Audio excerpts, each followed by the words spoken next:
Rádio Conexão FAGE. Então, olá galera que nos assiste agora, essa nova ferramenta, né, isso, Pablo? A Rádio Conexão FAGE moderna. Eu recebo aqui o professor Pablo Michel, que é mestre em História Social, né, isso?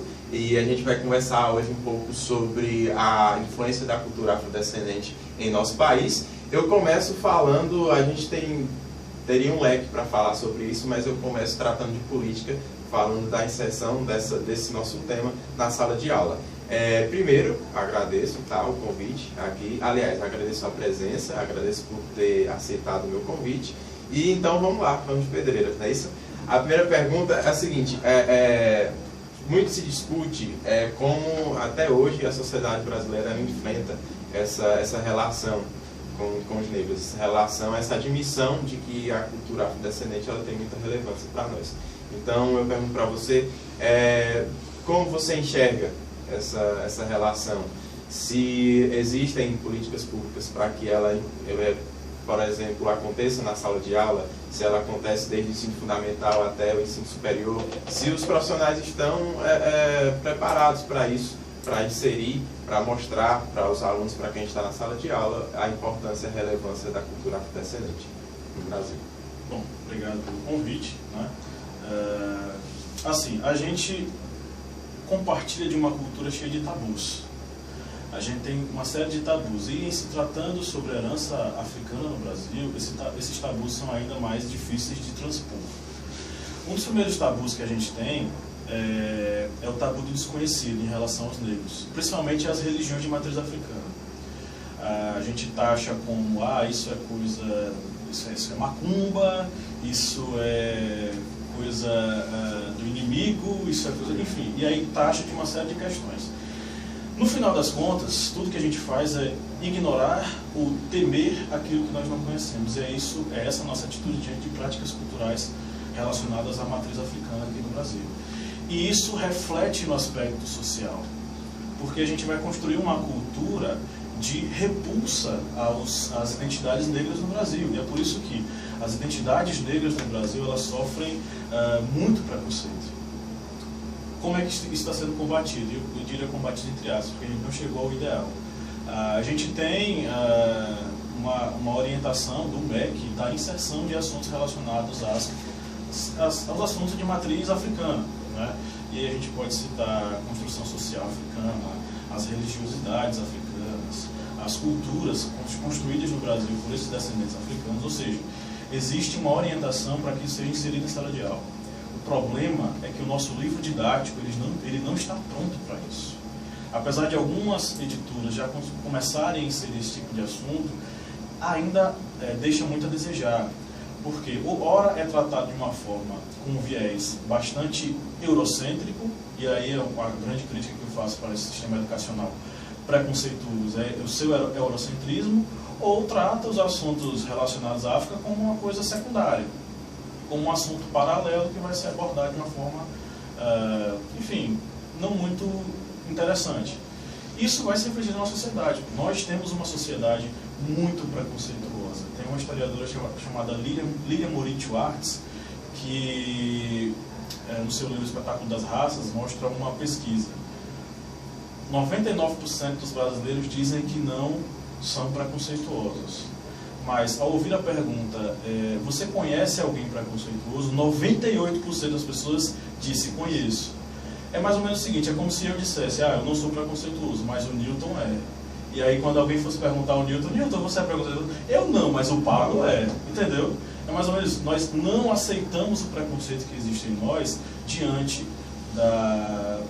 da identidade negra e da identidade africana no Brasil. A gente tem uma séria dificuldade nisso. E é por isso que nós ainda somos um país dos mais excludentes no mundo todo, apesar de ser miscigenado. Existem, Pablo, outras medidas que vão além da sala de aula, previstas em Constituição, para que consiga, de combate a essa diminuição do preconceito à cultura afro?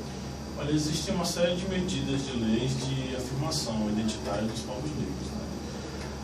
Principalmente as leis que tratam sobre a questão do preconceito. Eu acho que isso é um grande avanço. Agora, do ponto de vista educacional, a lei que você acabou de citar é a principal lei da gente.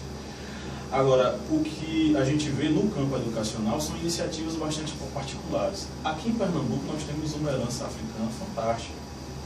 E muitas pessoas ainda não conseguem aceitar que Recife, por exemplo, é uma capital brasileira negra, sim.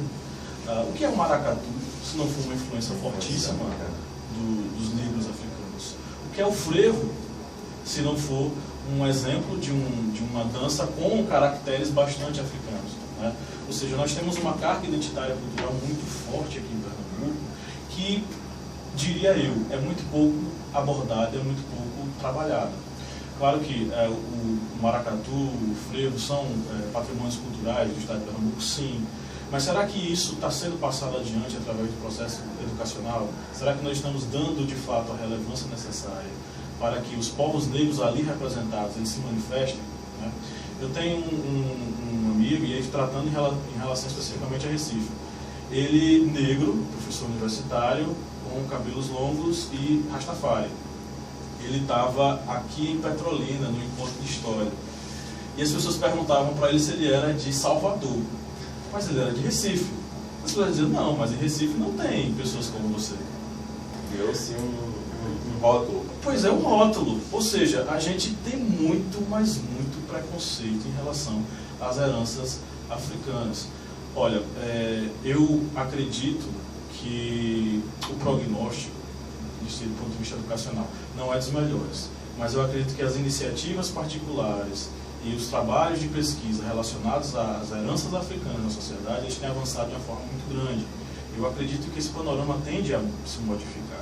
Mas, assim, vai ser um trabalho titânico, porque a gente ainda não aceita essa herança que é muito forte, que está presente no nosso samba, que está presente no frevo, que está presente no maracatu, que está presente nas religiões de matriz africanas, o tambor de mina, o candomblé, a umbanda, ou seja, são várias influências, né?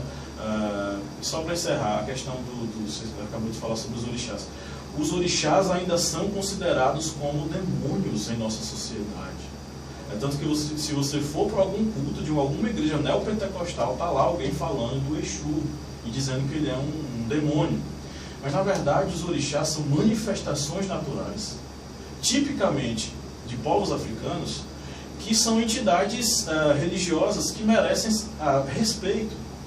A taxação de orixás enquanto demônios é uma coisa danosa para a nossa sociedade, porque isso vai fazer com que, inclusive, aquelas crianças que são criadas dentro do candomblé, elas sintam vergonha de mostrar essa sua identidade. Ou seja, discute-se muito hoje, aí a bancada evangélica, que eu tenho que citar, fala muito sobre essa questão do ensino religioso nas escolas de educação básica. Ensino religioso cristão. Sim. Porque o ensino religioso baseado em religiões de matriz africana não será praticado. E aí como é que fica a identidade dessa criança, que é de um terreiro, que faz essa prática, que tem amigos, irmãos iniciados dentro do candomblé? Como é que essa criança fica? Como é que fica a cabecinha dela? Ou seja, a gente vai dizer que a religião certa é essa e as religiões de matriz africana são todas erradas? Eis a grande questão, e é por isso que o debate em torno do ensino religioso da educação básica gira em torno também da inserção das matérias relacionadas à herança africana aqui no Brasil. Que são, assim, é inegável, muito forte. No Brasil e no mundo. Já estava falando sobre jazz. Sim, o jazz norte-americano, criado nas fazendas de algodão. Era catando algodão e os negros lá fazendo a sua música. Algo muito parecido, por exemplo, com o samba aqui no Brasil. Sim, sim. Você acabou de citar, inclusive, o maracatu, que é tão marcante na região de Pernambuco, realmente. E para encerrar, a gente falando de religião, realmente danoso, vou utilizar a mesma palavra que você, ver que ainda preconceituam tanto a religião, sendo que no período de colonização e expansão marítima, a religião era uma das poucas coisas que os negros podiam se apegar à sua velha casa, ao solo que eles foram arrancados. Então, assim, eles tinham a religião como uma âncora, como algo que ainda os deixassem vivos e originalmente africanos, e que isso, lógico, iria perpassar, né? Então, assim, é realmente danoso, vou utilizar de novo o seu termo, de saber que ainda é vista por maus olhos. Com certeza. E, por exemplo, o islamismo aqui no Brasil ele foi trazido pelos negros africanos. Também. E as pessoas não sabem, mas existiam os malês, principalmente aqui no litoral do Nordeste, que foram escravizados, que foram trazidos para o Brasil, que praticavam o islamismo. E uma outra nota, o preconceito ele é tão grande que até mesmo na própria história ele influencia. Fala-se muito sobre Confidência Mineira, né? E aí nós temos o Tiradentes, que não era herói coisa nenhuma, e eu sugiro que vocês leiam o livro do José Murilo de Carvalho, né? Que vai estar lá algumas coisas sobre isso, que é a formação das almas. E, pronto, fala-se muito sobre a Confidência Mineira, né? Mas as pessoas esquecem que, de fato, um movimento republicano já havia estourado no Brasil. E ele estourou em Salvador, que foi a Conjuração Baiana, liderado totalmente, especificamente por negros, né? Agora, onde é que está a história falando sobre isso, a história oficial? Não se fala muito, porque não é interessante pensar que negros tinham pensado inicialmente sobre um país republicano aqui no Brasil, né? É difícil admitir, né? Então, para encerrar, o papo é bom, mas se a gente se alongar, não vai dar tempo. Eu agradeço, Pablo, novamente sua visita aqui e a contribuição que você deu, não só a mim, mas ao pessoal que vai assistir o vídeo e a entrevista. Agradeço muito a presença aqui. Se quiser deixar uma mensagenzinha, a janela aberta. Não, eu que agradeço, fico muito feliz por poder falar sobre esse assunto, né? E deixando claro novamente, nós temos uma influência africana muito forte e ela não deve em momento algum ser marginalizada, porque ela faz parte de nós mesmos. Nós temos uma conjuntura e nós fazemos parte de um país tão miscigenado que a gente deveria reverenciar a cultura e a história africana e não marginalizar como a gente está fazendo. Então é isso, eu fico por aqui, eu junto com o Pablo, nessa entrevista. Até a próxima, até o próximo encontro, até o próximo convidado. E é isso, galera. Tchau, tchau e até mais.